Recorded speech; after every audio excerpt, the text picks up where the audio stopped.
ഏറ്റവും എന്ത് കാര്യങ്ങളും ചെയ്യാൻ ഒരുങ്ങുമ്പോൾ നമ്മുടെ നല്ല മനസ്സ് പറയും അത് ചെയ്യണം അല്ലെങ്കിൽ അത് ചെയ്യേണ്ടെന്ന്. ഞാൻ ചെയ്യണം എന്ന് പറയുന്ന മനസ്സ് ചെയ്യണം എന്ന് പറയുന്ന കാര്യങ്ങൾ മാത്രമേ ചെയ്യാം. സെക്രട്ടേറിയറ്റിൽ വെച്ചിട്ടാണ് ഈ ഷൂട്ടിംഗ് നടന്നത്. അപ്പോൾ ഞാൻ അവിടുത്തെ ടോയ്ലറ്റിൽ പോയിട്ട് വരുമ്പം പുറകിൽ നിന്ന് കയറി ഈ ജയസൂര്യ പെട്ടെന്ന് കയറി കെട്ടിപ്പിടിച്ച്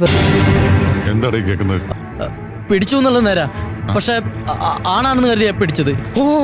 അപ്പോൾ ഞാൻ അവിടുത്തെ ടോയ്ലറ്റിൽ പോയിട്ട് വരുമ്പം എന്നെ പുറകിൽ നിന്ന് കയറി ഈ ജയസൂര്യ പെട്ടെന്ന് കയറി കെട്ടിപ്പിടിച്ചപ്പോൾ തിരിഞ്ഞിങ്ങനെ നോക്കിയപ്പോഴത്തേക്കും എൻ്റെ ചുണ്ടിലോട്ട് അമർത്തി ചുംബിച്ചു പുള്ളിക്കാരൻ. ഏറ്റവും എന്ത് കാര്യങ്ങളും ചെയ്യാൻ ഒരുങ്ങുമ്പോൾ നമ്മുടെ നല്ല മനസ്സ് പറയും അത് ചെയ്യണം അല്ലെങ്കിൽ അത് ചെയ്യേണ്ടെന്ന്. ഞാൻ ചെയ്യണം എന്ന് പറയുന്ന മനസ്സ് ചെയ്യണം എന്ന് പറയുന്ന കാര്യങ്ങൾ മാത്രമേ ചെയ്യാം. നടൻ ജയസൂര്യക്കെതിരെ വീണ്ടും കേസ്. തൊടുപുഴയിലെ ലൊക്കേഷനിൽ ലൈംഗികാതിക്രമം നടത്തിയെന്ന തിരുവനന്തപുരത്തെ നടിയുടെ പരാതിയിലാണ് കേസെടുത്തത്.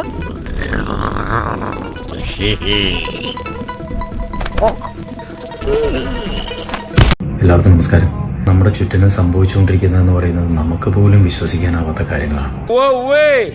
എല്ലാ പ്രശ്നങ്ങളും തീരും. നടൻ ജയസൂര്യക്കെതിരെ വീണ്ടും പ്രത്യേക അന്വേഷണ സംഘത്തിന് പരാതി നൽകിയിരിക്കുകയാണ്. ഷൂട്ടിംഗ് സെറ്റിൽ വെച്ച് തന്നെ കടന്നു പിടിച്ചു എന്നാണ് നടിയുടെ പരാതി. ഷാജിയേട്ടാ, നമ്മൾ എവിടെ പരിപാടി അവതരിപ്പിച്ചാലും ഇതാണല്ലോ അവസ്ഥ. ഒരു കാര്യം അറിയാവോ, ഞാൻ ഒരുപാട് പെൺകുട്ടികളുടെ നഗ്ന ചിത്രങ്ങളൊക്കെ എടുത്തിട്ടുണ്ട്.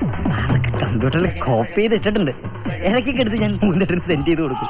കർത്താവേ, ഇവനെയൊക്കെ വെച്ച് നോക്കുമ്പോ ഞാൻ എന്ത് മര്യാദക്കാരനാ. ഇതിന് പരിഹാരം ഇല്ല. It is incurable.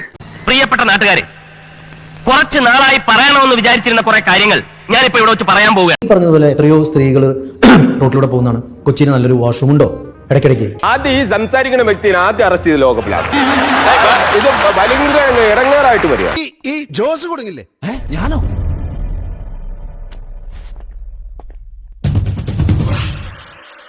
നീയും കൊടുക്കും. ഞാൻ എന്റെ ജാതകം ഒന്ന് നോക്കിച്ചാലോ എന്ന് ആലോചിക്കായിരുന്നു. താൻ ജാതകം നോക്കേണ്ട കാര്യം, തന്റെ ജാതകം ഞാൻ പറഞ്ഞു. മാനഹാനിയും ദ്രവ്യനഷ്ടവും മാത്രമല്ല, ജയിൽ വാസവും തനിക്ക് ഫലം. ഇനിവന്മാര് വെളിച്ചം കാണില്ല. എനിക്ക് നീതി വേണം യുവർ ഓണർ. തരാം, നോക്കട്ടെ.